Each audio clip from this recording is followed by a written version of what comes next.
All right. Hello, everyone, and thank you for joining us today. Today, we are honored to have Stephen. Dr. Stephen Thurlow is a scholar, is writing specialist, will join us live from Australia. Thank you so much, Stephen, for making the time and talking to our students today. We really appreciate the opportunity. You will be talking about an important topic that we've been, as academics, talking about it for some time now. Talking about the benefits, the disadvantages of AI, and how we can make that make a use of the benefit of AI. We've been advising students when it comes to their unique voice as a human writers and how they can reconcile the benefit of AI and making sure that their voice is not replaced by the AI voice. So it's a very important topic that we'll be talking about today. So, Stephen, again, thank you so much for the time. The floor is yours, please. Thank you, Dr. Ahmed. Welcome, everyone. So I'm Stephen, Dr. Stephen Thurlow. I'm calling from Australia, Sydney, the lands of the Wurundjeri people here. Let me just share my slides and we'll get going. Hopefully we can see that okay. So yeah, the session's called Your Creative Academic Writer's Voice. Yep, Contradictions and Possibilities in the Age of AI. So look, I just want to say welcome to everyone, and there's an old picture of me, and I'm just going to subject you to a little bit of my very poor Arabic, just to start off with. Assalamu alaikum, ahlan bikum fi dars al-katib, fi al-lughat Inglesiyya al-Akademiyya al-Yawm. Anna Stephen. Shukran lakum ala malsat al-talum. Shukran. Hope that was okay. Didn't massacre too much of that language for you. Was heartwarming, and thank you. No worries. Okay, so look, we'll move on to the meat of today. So what we'll cover. So look, I am going to spend a little bit of time about this concept of writer's voice. It's an elusive concept. I think most people would agree with that. Hopefully we can draw some parameters around it. I'd like to talk about claiming and developing an effective personal voice in writing and also academic writing, managing and labeling other voices in your academic writing, and of course, connections between writer's voice and Gen AI. So look, I'll probably speak for around 40 minutes, and then we'll have time for questions. Feel free to pop questions in the chat as we go through. So again, welcome everyone. So let's start off with this thing called voice, this elusive concept of voice. So writer's voice is what we're interested in, and we're talking about what it is and why does it matter. So look, it is an elusive concept. This is just one perspective out of many. So we can say it's a metaphor. So it is a metaphor. We don't actually see the voice in writing, but it's there driving everything. So it could mean to add a sense of ourselves as the writer and or to manage the voices of others in our written work. So look, I'm going to run with this perspective. Not really a definition, just a perspective. Yeah. Okay. So let's just keep that one in our mind. So look, just from my own observations, just in different contexts in Australia, working with students, working with their writing. In writing, for no text is voiceless. It's an inescapable part of both the process and the product of writing. I've heard it maybe poetically described as the presence or the aura of the writer in their text. Um, and importantly, it can either be linguistic, so that's based on utterances, words, sentences, or it can be extra textual or non-discursal. So that means it lies beyond the text. It lies in somewhere in the interaction between the writer and the reader, and then the reader makes maybe sense of the text. And maybe they don't have to use words, maybe they go writer and they words through other things. So voice is formed through the writer's individual practice and or through social and or interactional processes, or it could be a mixture of all three. So we've got the writer's individual practice, the social context where the writer is moving in, and the interaction between different social contexts and also the writer's practice.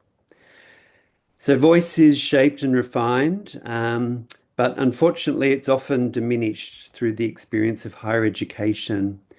And I've just got a note there about Ken Highland. He notes the strong anonymizing pressures at university or in higher education, which require students, particularly those from the STEM disciplines, to adopt maybe an anonymous, more rational, disinterested, asocial speaker of the truth rather than tap into their real personas. So we've got different voices and different things are happening to voice as students move through something like higher education. So looking at what textual elements could constitute a writer's voice, quite a few different elements here. So we need a lot of different elements because unlike speaking, we can't use our voice, our physical voice, and we can't use body language. So we need to use precise textural resources to convey meaning. So things like sentence length, sentence or makeup constitute voice, word choice, use of modifiers, adjectives, adverbs. The choice of verb tense seems to be very important, and also point of view, whether it's first person, third person point of view, active versus passive sentence construction, direct versus indirect speech. We always recognize tone in writing, but the other thing there, style, is a little bit more hard to put our finger on. It's a little bit of a weasel word, style, but it is there and it's used a lot, that word, when we're talking about voice. Even the way the text is presented on the page, things like paragraphing, formatting, choice of font, these all contribute to the reader. So textual elements are there. So look, I just thought at this point we could actually have a look at two short texts. So same topic. The topic is about sentences. So we'll have a look at the two texts. A couple of questions there. As you read, can you picture who wrote these words? What feelings are you left with after reading these pieces? And how do the writers achieve that effect? Is it choice of words or some other textual feature, or is it something non-discursal, maybe beyond the text? So maybe I'll just cut and paste those questions to put them in the chat as we go through.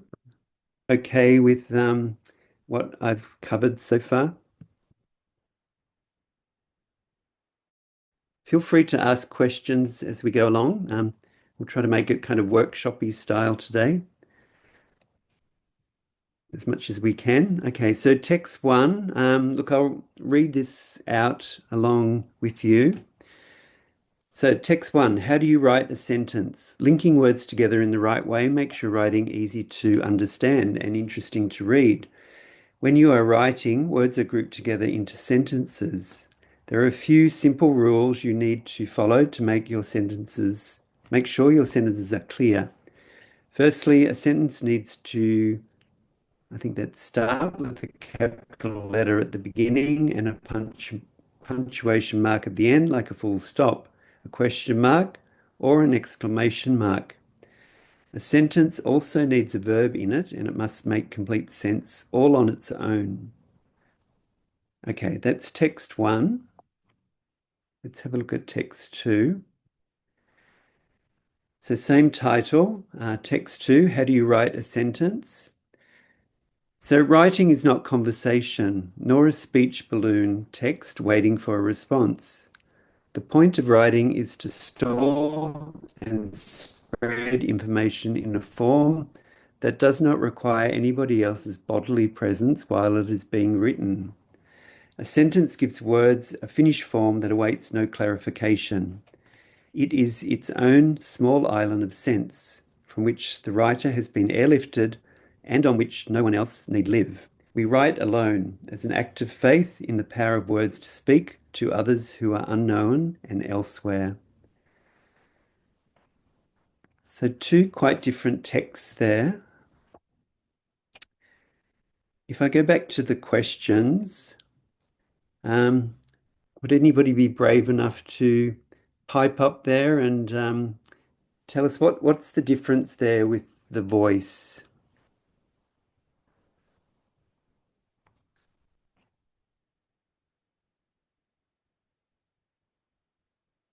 We've got around 25 people here. So hopefully the voice of text one and or text two. Martin, you're on my screen at the moment. What do you think? Do I still have time to hide? Maybe because you're last year or right on top of my screen. Yeah, the first text seems somehow more technical. It's got less of a well. Let me see. We've got you and your quite a bit here, don't we? Hmm. So um, no, okay. So this one, um, who there seems to be a voice, almost some friendly teacher talking to you. Is that how it feels? That I'm getting that when you are writing, words are grouped together. There are few simple rules. It's almost like I'm getting a kindly teacher vibe talking to me somehow. Is anyone else getting that? Although they're kind of making sure I get the point at the same time. I mean, they're serious. There's a seriousness about this voice as well. Um, Mm, mm. there's a few imperatives there, so I'm getting a bit of a kind of, but it's being gently delivered. Okay. Okay. Yeah, that's interesting. But for me, I'm not getting too much of a friendly vibe, but you're right, there Oh, is a bit of a teacher vibe there. mm. Let's have a look in the chat, see if anybody's put something in there. So we're talking about Ah, yeah, text Mojahid. one. Mujahid, Oriole maybe, like a dictator. So maybe Mujahideen, is that so it's probably not friendly. The dictative, it means like a dictation, maybe. And Shahid said the first text seems to be from a formal platform. Yep, okay. So somebody passing down wisdom, maybe like a professor to a student. Okay, great. So yeah, we've got a bit of tension there because yeah, friendly, but also a little bit, well, it is personal because they're using you and your, but no I's or we's or ours. So a little bit of tension there, maybe. Instructional. Yes, definitely instructional. It's actually, let's have a look at text two. Any comments about text two?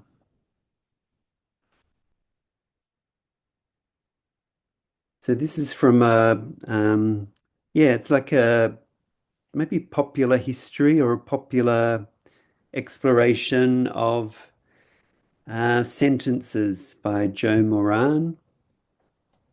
What sort of feeling do we get from this text? What voice is coming through text two? Maybe I'll ask Martin again. What do you think, Martin?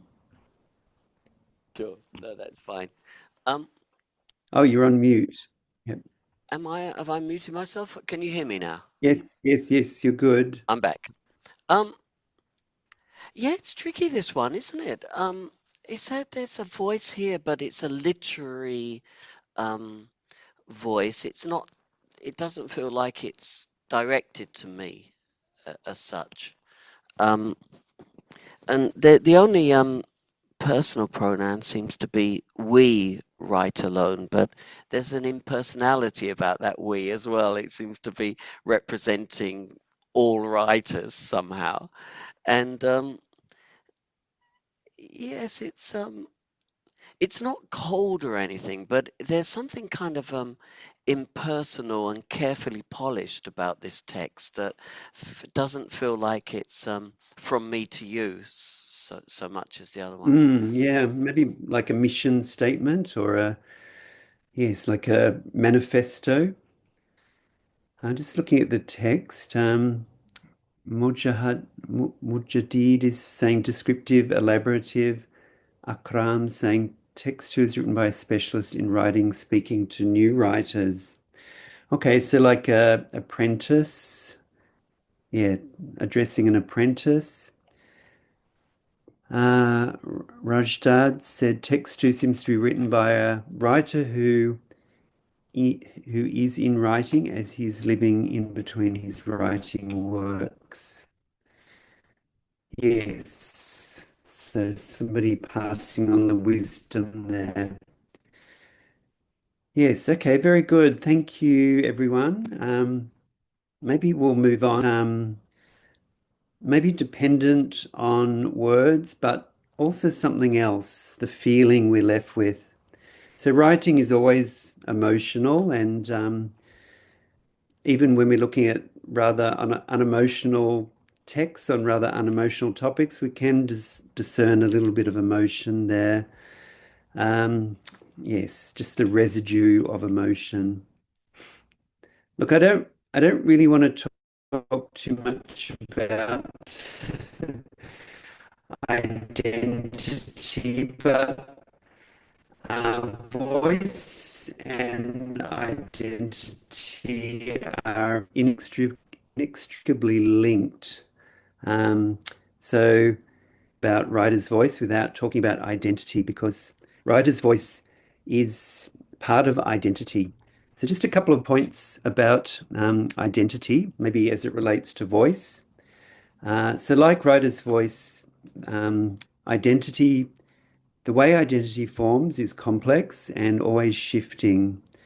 A postmodern perspective sees identity as socially and discursively constructed, fragmented, and plural. So we don't have one identity, we inhabit various identities. The process of identity formation, whether it be personal identity, professional, academic, can be viewed, I think, quite usefully through the lenses of becoming and belonging.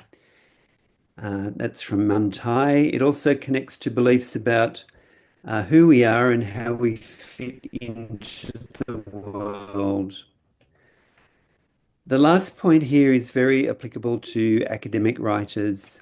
So, because identity develops over time, people experience a period of in-betweenness as they assume a new identity. This is a liminal space, and it's frequently characterized by confusion or ambiguity. So, we know when we go to university, we take on a new identity, and it seems as as if we take on a new voice as well. So the two are linked, and that process of developing a voice seems to go a little bit hand in hand with the development of this new identity. Yes, so linguistically, it's quite a seminal work, but looking at writer identity, looking at the work of Clark and Ivanek, 1997. So these theorists put together three different identities of the writer in the text. The writer's autobiographical self, so the writer's life history and their roots are in the text. And part of their identity, their self as an author, their sense of being an author, and their authorial presence in the text, another part of their identity. And the discoursal self, where the writer represents themselves in their text. So it seems that, yes, the words that the writer puts into the text, particularly the pronoun I, is part of the discoursal self.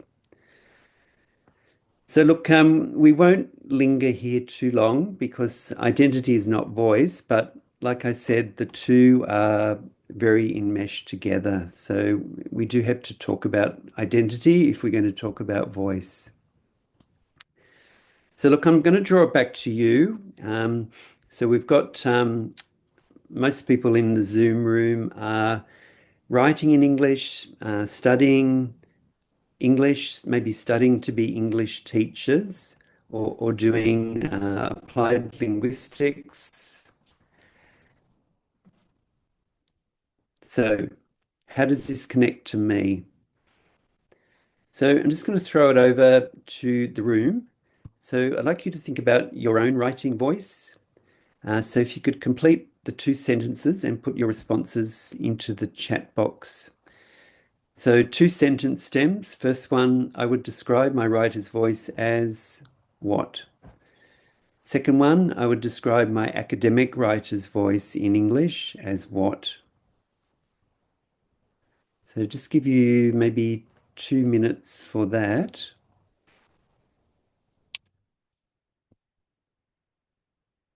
So if you could just put number one and the word that you're using in number one and number two and that word as well. That would be great.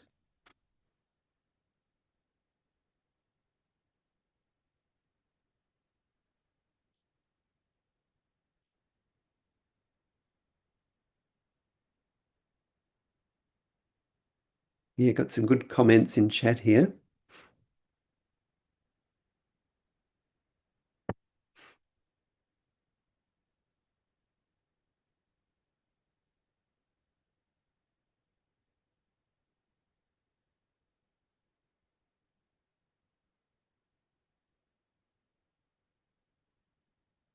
Okay, we're getting a couple of responses here. Akram, so Akram's voice is changeling and the academic writer's voice is formal. Oh, challenging. I kind of like changeling.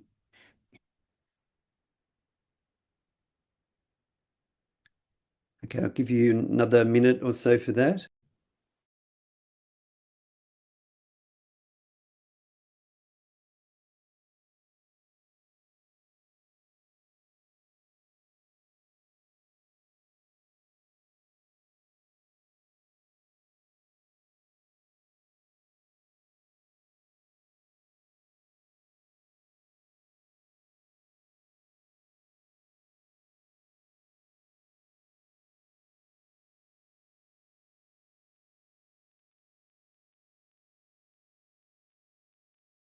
Okay, so this is quite interesting. If we have a look at the responses that have come through, yes, quite a different voice between number one and number two. So we've got words like emotional, descriptive, authentic, and they're changing for number two. They're becoming serious. It's another word, objective, informative. So there's a process of change here. So when we're going into our academic writer's voice, we're being shaped or refined, possibly, I don't know, not in, this is not a neat process. It's not a, maybe, yes, it's not inevitable, but yes, there is a bit of a, yes, different sort of word coming in for number two. Yes, we're moving from subjectivity to maybe objectivity. Okay, so that's interesting, especially for me, just to see the difference in or what happens to the voice here when we go into the academy, when we're exposed to influences in the academy. And it's interesting for me as a researcher to think about is that being caused by forces like teachers, academics, or is it maybe the writer themselves putting all this stuff on them, maybe things like censorship or yeah, just they're putting boundaries around their voice. For example, Shahad has said, number one, it's a human voice, but number two is a restricted voice. So it'd be interesting to think about whether that restricted voice or that bound voice is there from any external stimulus like a teacher or feedback, or is it self-censorship operating there? So look, a couple of points, and I'll just throw open to the room here. Maybe focusing more on that second sentence. So what role might your disciplinary readers have in the shaping of the academic writer's voice? And maybe what changes might happen to writers or additional language? So maybe their original voice is in a first language, like Arabic. Second language or additional language is the English voice. Can I throw that open to the room?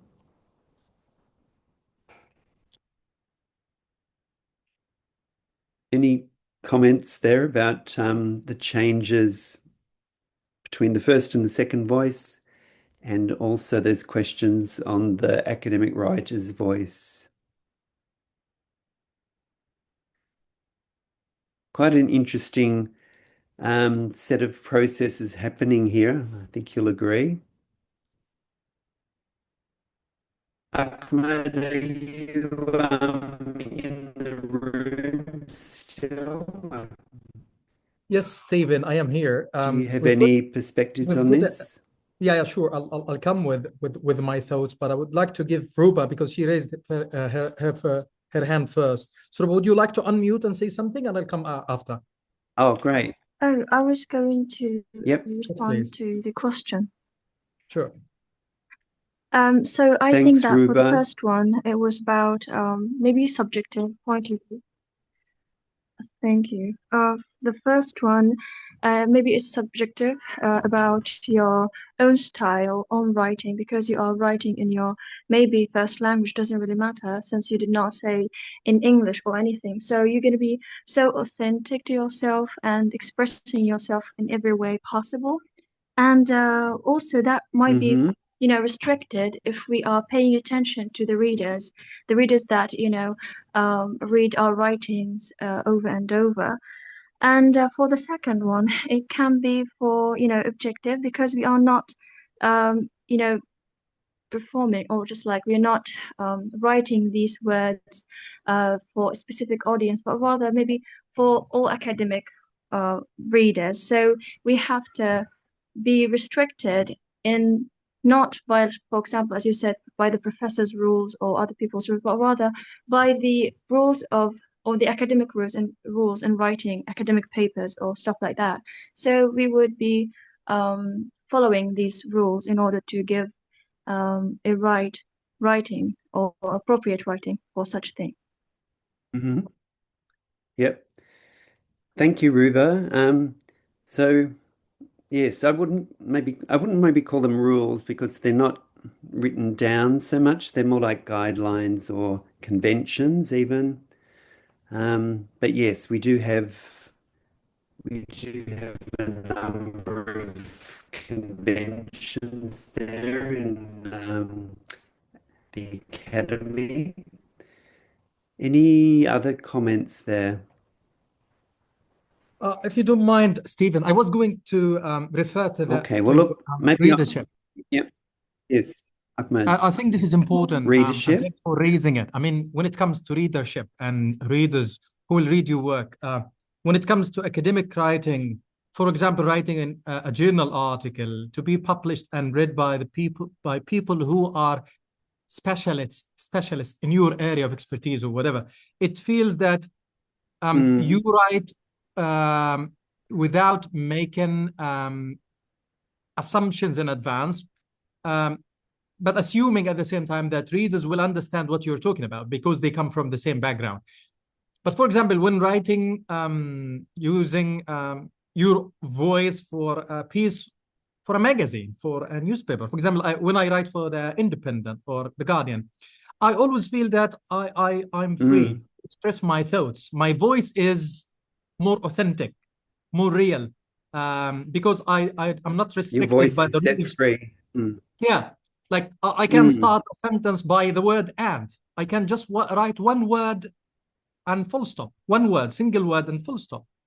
So it feels that readership influences how my voice emerges in my writing. I feel more free and writing for a kind of public facing piece of writing instead of academic journal article. I'm not Yes, sure if it's other people amazing. share me this feeling. It's amazing, isn't it? Because yeah, you don't know exactly who your words are going, yeah, to be read by, but maybe the journal article you're very conscious. And yes, maybe that's something in the back of your mind as you're writing. So that's yeah, that's a rich area to maybe explore. Yes, look, I might have to move on there. Yeah, sorry to cut the conversation short there, but we need to get on to AI, and we've got only about 20 minutes left. So look, I just wanted to point out here, and Ahmed, you touched on it, there are quite a lot of differences, and Ruba, you did as well, between personal and academic writing. So I've listed some traditional differences here.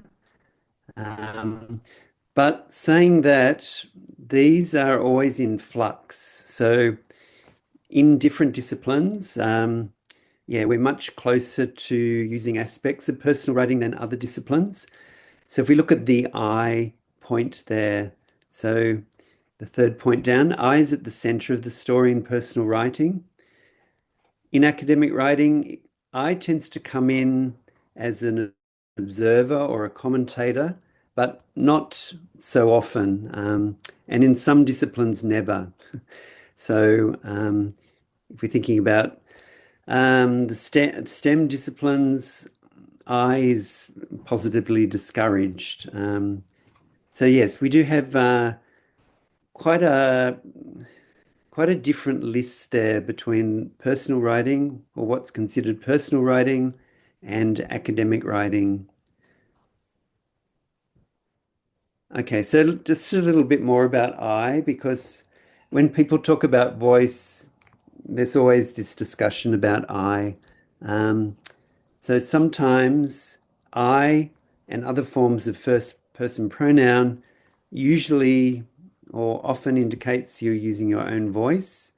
Um, However, I, yes, I is good in introductions and conclusions. And if you want to emphasize a point more strongly, so that's something which comes in when we're emphasizing a point. And also in more personal forms of writing, like reflective writing.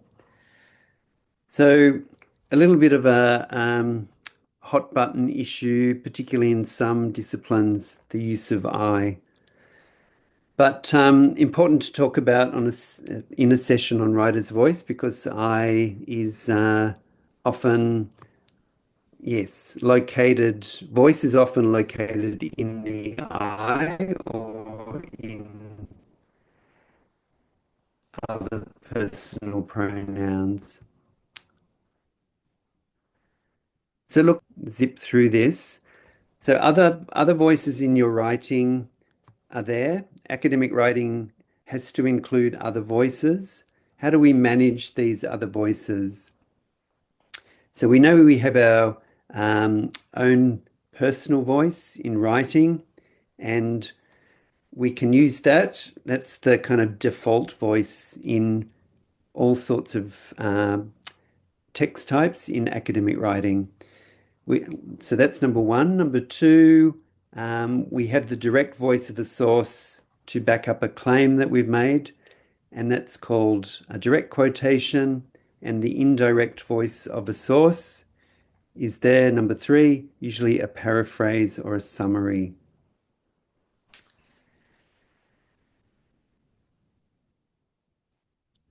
So I'm just going to go through these quite quickly. Probably you know how we can use or how we can label other voices in our text. We've always got a choice between either author prominent style or information prominent style.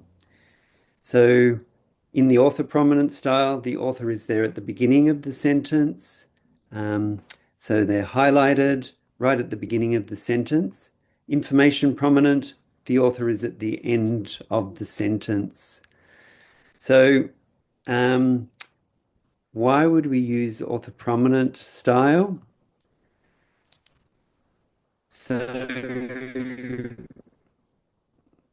yes, we want that type of style. We want to bring in that voice of the researcher or the author as an expert. Possibly we're, yes, well, that's nice. We're turning scholars into characters into our own story. Okay, we're using their expert authority, and we're using that as a support for our own analysis. So information prominent. So we've got the focus is more on the information than the author here. So we want to, yeah, draw attention to the information rather than the people that have found that information out. So often we use a group of authors here, so a group of voices, and we put them in what we call a chain citation at the end of the sentence. So in some disciplines, in the hard sciences, information prominent citations are the norm. So the default style is information prominent.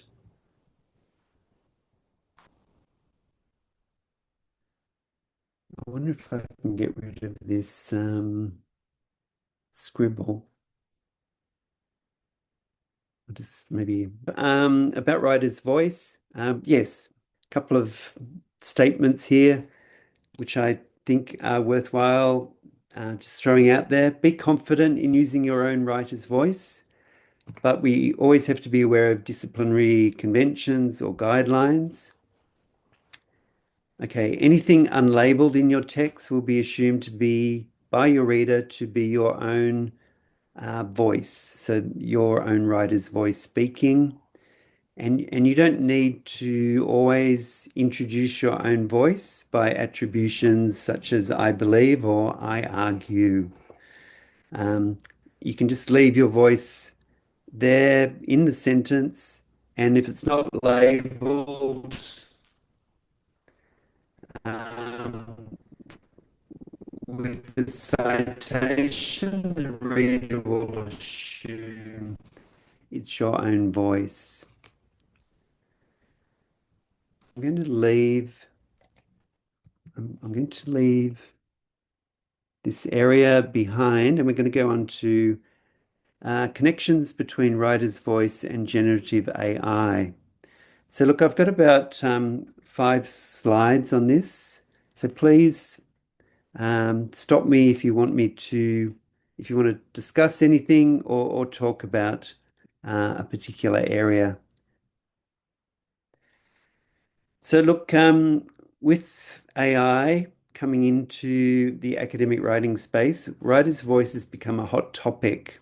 And there's been a lot of debate about what constitutes a human voice and what constitutes a robot voice or an AI voice. So, from my experience, and I wouldn't say I've got extensive research experience in this area, but I just have experience as a user of AI and as an observer of what's happening in the world of AI. Um, I, I think I can pretty safely say AI itself tends to have a convergent, self-assured, some people would call it a universal voice, which sadly and not very helpfully for students largely bypasses disciplinary norms or nuances and tends to subdue the individual writer's voice. So that's an important point there. AI could be seen as a little bit of a dampener of individual writer's voice. So we're going with AI, it's always heading towards the more universal, the all-encompassing, self-assured, confident voice. So look, to get AI to be a little bit less self-assured and a little bit more disciplinary specific, we need strong and constant prompting. And we can, we can maybe water that strong voice down and get it to be more tentative, more disciplinary specific, and maybe more accessible as well. But we do need that prompting help.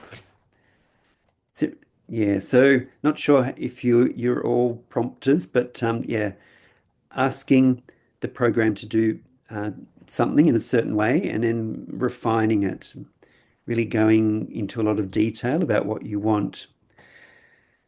So look, there are a lot of advantages of using AI, which I'm sure you've picked up on. So from my perspective, I'm not an AI scholar, but I am embedded in this area of writer's voice. I can see some key advantages here.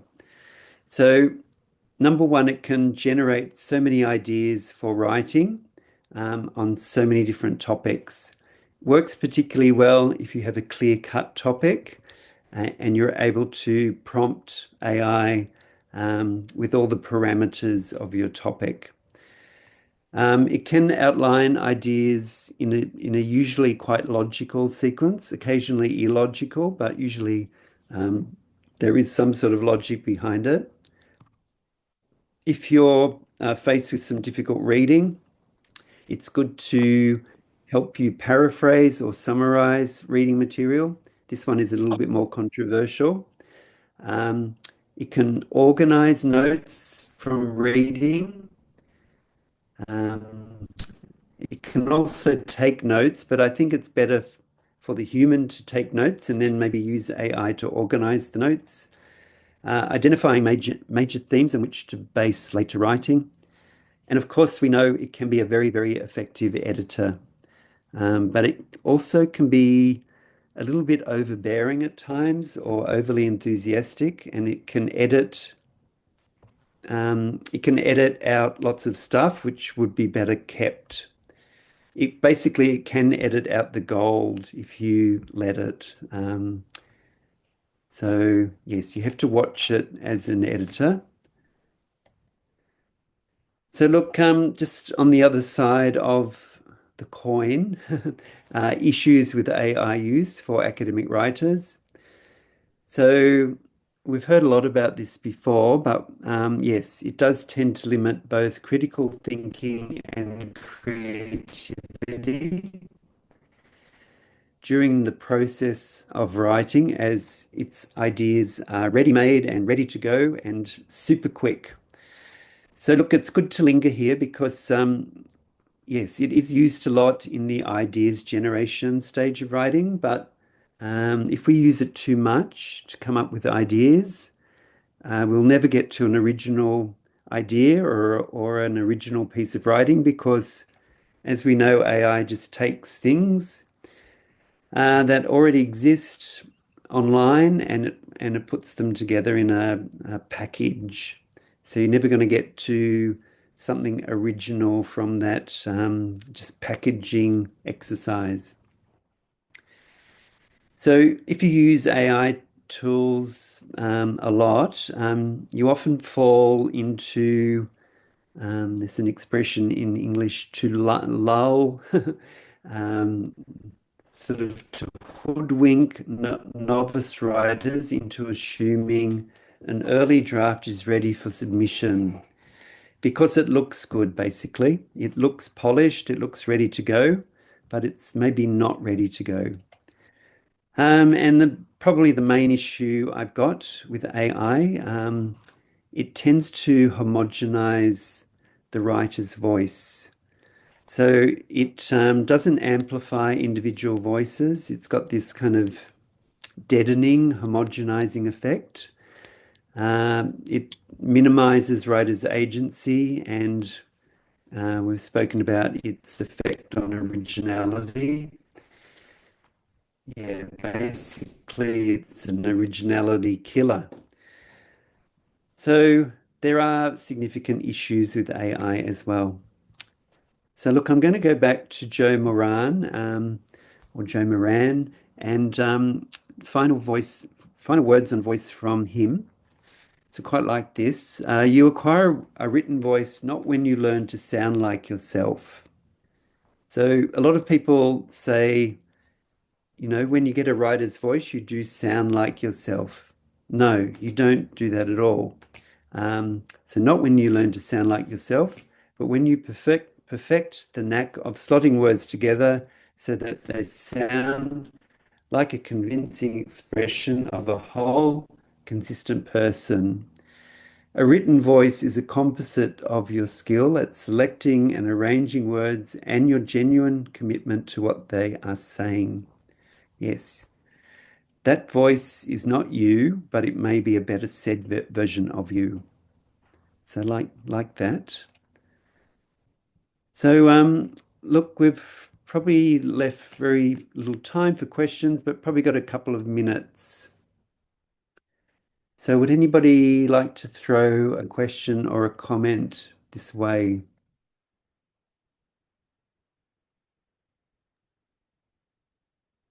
Thank you very much, Stephen. That was really wonderful. We really appreciate it. I've got a question, and then I'll invite others if they have any comments or questions to come in.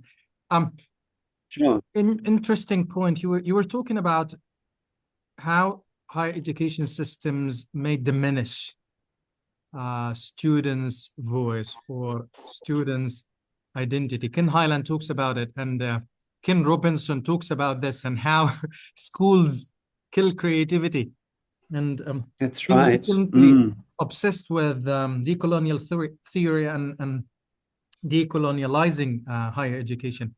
So my question is, how do you think that in our context, in context where students, I don't want to go back to that pedagogy of the breast of Freire, but it applies here that students are oppressed. Education system is oppressed. So how do you think we can encourage our students and academics to ensure that their voice emerges clearly and against the odds that they are experiencing, against the difficult and tricky situation in the Palestinian context? Like, I mean, what can we do in class practically? Yes, yes. Look, you are constrained in any higher education context. You're constrained by the crowded curriculum, you know, maybe the demands of training your students for a particular accreditation demand. But what you can do, I think, as an educator is to just set as much little writing as you can. Like get your students to write a little bit in class, a little bit at home, just building up the writing. I think it's not helpful for a student's voice to have maybe two major written assignments in a subject in one semester or in half a year. It That sort of structure diminishes their voice because they just have to use their voice for these major assignments and they don't get enough time to develop a voice. So yeah, so just give them a little writing exercises in class, encourage the use of I if you can. If you're working in a discipline that is not allergic to I, in your disciplinary discourses, yeah, just try to humanize what you're doing with the students in class and yeah, make them write about all aspects of their education, not just for assessment. Thank you. Really useful. And I like humanizing what we are doing because we've been talking about this and it's important to highlight it. Thank you so much, Yes. Steve. Any questions or comments, please feel free to comment, guys. If either you can write in the chat box or unmute yourself and join us in the conversation, please do. Yeah, excuse me, Dr. Ahmed, please. Yes, Dr. Yahya, go ahead. Yeah, thank you for your amazing session. Really, you talked about the voice or the voices of writers. I think you remember Edward Said, and I'm talking about Palestinian literature. Within their literature and writing, they raise their voice, calling other people. This is the voice of their. Why? Because if for example, if we are 100% and we write about a piece of a paragraph, that means the paragraph will be differs. A paragraph differs from one to another. Why? Because within writing there will be something interpersonal attitudes. So writers express themselves within literature or writing. This is one. The other thing I'm talking about the teachers, since we are instructors. This is a question. To what extent do you think can both teachers and students utilize the writing process in promoting their critical thinking? Thank you. So just to paraphrase, so at what stages can instructors use writing to increase critical thinking? Yeah. For example, graduate students or undergraduate students teaching writing skills. So, for example, to promote the critical thinking. Why? Because when the writer write or a student write, he or writes something in the mind. So that's mean critically. Yes. So basically, we should be writing all the time, and yeah, the type of writing that improves critical thinking, that develops critical thinking, is Yes, just what we call any type of writing as thinking. So thinking through any kind of difficult topic through writing is helpful for students and gives them critical thinking.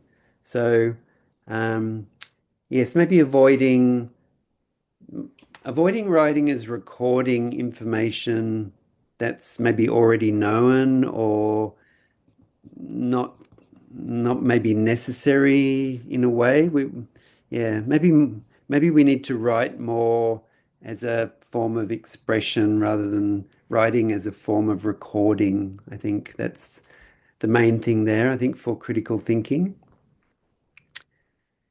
I don't know if that answers your question, Yahya, but Yeah, thank you for that. I mean, for example, to involve or engage in writing while writing things, for example, writing a paragraph, an essay, to engage himself, herself in writing. That's what I mean. yes, yes. So yes, that's the object of the exercise, I think. Yes, to get into the writing, to um, get deeply into the writing and maybe use writing as a form of thinking, Mhm. yes, rather than a form of recording something which is already known. I've got a comment in chat here. Ahmed, can we keep going for a couple of minutes or? Absolutely, yes, sure. Yep, okay. Um, so Mojahid, we used to get through the most brilliant ideas through when you should, okay. It's more of a statement, I think. I believe AI shouldn't be Well, more than mapping out. if I may say something, Dr. Yeah. Ahmed. Absolutely. I was always I always used to tell my students, and whenever I give a class, either in linguistics or translation, that writing is something like an identity. Like basically, when we have the four skills: listening, speaking, reading, and writing. So I always like tell them, or I used to tell them, look, this is the final product. Whatever you have, your thoughts, your knowledge, you put it in writing, and it's your space to show who you are. I've noticed actually, and I'm very sure that Dr. Ahmed, my colleague, is well aware of this, that some students actually recently began to feel worried that maybe AI would replace them entirely. So this is one main concern, actually, even in the field of translation, because I also teach translation for the BA and the MA. They would always say, "Well, Dr. Mahmoud, today we have like AI translation, which is much better than previous platforms. Tomorrow we may not find a job." So Mm, what I want to say, like these concerns are there, like they're really worried that there will come a day and there will be like no use for them, especially like when they come to learn, for example, any language skill. Today they are talking about programs that interact with students. So this is what I want to say. Like they're really worried, and I'm sure Dr. Ahmed has come across this, or maybe students have already talked to him about this point. They're worried that they will be completely replaced by these tools. Yeah, that's what I wanted to say. well, yes, I mean that's a legitimate fear, I think. I think it's going through a number of professions, and I'm not sure as educators we can just try to reassure the students that their professions will definitely be affected by AI, but there'll always be a place for the human, particularly if the human is uh, yes, a proficient writer themselves. I think yeah, we do have to address those sort of concerns, though. I mean, there's no getting away from the fact that there's going to be a huge shake-up. Maybe translation and interpreting is one of the more affected areas in applied linguistics or linguistics. Yeah, translation, yeah, it could be one of the affected areas, especially like nowadays we have live interpretation through AI. Yep, it's happening in a lot of fields. Yes, but I've got a thanks, Dr. Mahmoud. I've got a comment You're most from welcome. Salma. I believe that AI and its writing are inevitable and will become more prevalent in the future. In my opinion, we should learn to be creative in its presence and compete with it. Yeah, not fear it. Yes. Yes, AI is not very creative. It's it's very rule bound, and yes, humans are not rule bound. So yes, we're always going to have the advantage there. Agree with you, Salma. Mojadid said, I believe it will never, and we're facing an old fear. We had been afraid of machine, computer, and we always thought it, look now, it opens more jobs. Thanks. Okay. Have we got time for one more question, Akmal? Yeah, Ragad, go ahead, Ragad. Shoot your question. Okay, hello everyone, but I want to make sure that I'm audible first. Yeah. Yeah, so first off, thank you so much for the insightful session. So here's the thing. Actually, recently I have noticed that so many students or my colleagues at university have started writing their own way, like their own style, maybe writing a poem, a diary, etc. So I've decided just like, all right, I want to give it a go. Just I want to try that. But I found myself very often copying the styles like unconsciously, not on purpose. So my question like, how can we discover our own writer's voice without unconsciously copying the styles of the writers we read? You understand, doctor?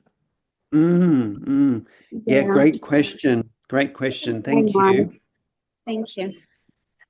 So look, I'm a great believer in the fact that it's actually good to maybe not copy, but imitate the style. And I think I said I've got a little bit of a problem with that word, but yes, let's use it. The style of established writers or successful writers. I think as a apprentice writer or a beginning writer, we need that because we learn we learn writing through reading other writers' works. So look, at the beginning, that's fine. So just using what they've produced. So writers that inspire us, yeah, maybe just looking or noticing what is it about their work which appeals to us? What kind of works in the way they're putting the words together? What's exciting us? What's inspiring us? That's all good. Put it into our own writing, but then eventually it will blend with your own voice and create something new, something exciting, something quite personal. So you just need to persevere. Yeah, I think it's fine to use elements of other people's work and other people's style at the beginning. I actually think that's part of the process. So not to worry, basically. Does that answer your question? Kind of. Yeah. Okay. Maybe I answered it. Thank you for your question, Ragad. And always, Yes. if I may add, Stephen, if you don't mind, always remember, Ragad, that you as a person has something unique. All the time you have something unique, which is your your own idea, your own experience, your own. I mean, when you write poem, when you write a short story, you will be narrating your own experience, even if That's you, right. as Stephen said, if you imitate, not copy, imitate the style of an established writer, you're not copying or imitating the ideas which are unique to your own situation. No. So your uniqueness, your voice is there, but you need to give it the chance to emerge, to surface. That's why we always encourage our students, give yourself time, give it a chance. Don't worry about technicalities and of the play with it. yeah, that's right. Give it a chance to grow and just play with it every day, regularly, bring it out. Right. Yeah, work with it. Yeah. And we had another session, if you remember, guys, about AI. And we talked about how the text sounds yapping or parroting. Whenever you read a text that is written by AI, you immediately recognize it as AI generated. So that's something also to consider. Martin the other day was telling us about an interesting story of some tourists in Japan who were I don't know what was the prompt. Give me itinerary for I don't know, a holiday in Japan, and they were ended in the same destination. What was it? Yes, that's right. People have realized that if they, it's so tempting, isn't it? Because you just ask it and it will plan your whole itinerary. But then you find it's done the same for lots of other people. So, of course, that lovely place that you thought would be a beautiful temple to visit, it's surrounded with all these other people like you, and you've exactly lost what you were looking for. Yeah. Right. Yes. Massification of everything with AI. Everything's massified. Yeah. True. Well, thank you all for listening, and thank you for the good questions. And yes, just thanks for your patience as I go through or went through that very elusive concept of AI and voice. Thank you very much, Steve. We've really enjoyed it, and I'm sure the students enjoyed and appreciate your time. So we would like to thank you for your time, and would love to have you again in the near future, hopefully in the new year. Oh, great. Yeah, well, I'd love to come back and talk again. Yeah. And don't forget, any questions, just shoot them to me. I'll just put my email in the chat again. And I'd love to come back. Thank you Hopefully, so much. I can be a regular. Would love to. Thanks a lot. Thank you. Thanks a lot, Dr. Ahmed, also for organizing this. Thank you, Dr. Mahmoud, and thanks for the audience. We'd love to see you again and again, and hopefully we'll see you soon. Thank you, Martin, George, and everyone. And take care and enjoy the rest of your day. Bye-bye. Thank you. Bye-bye. Salam alaikum. Alaikum salam. Bye. Salam. Bye-bye.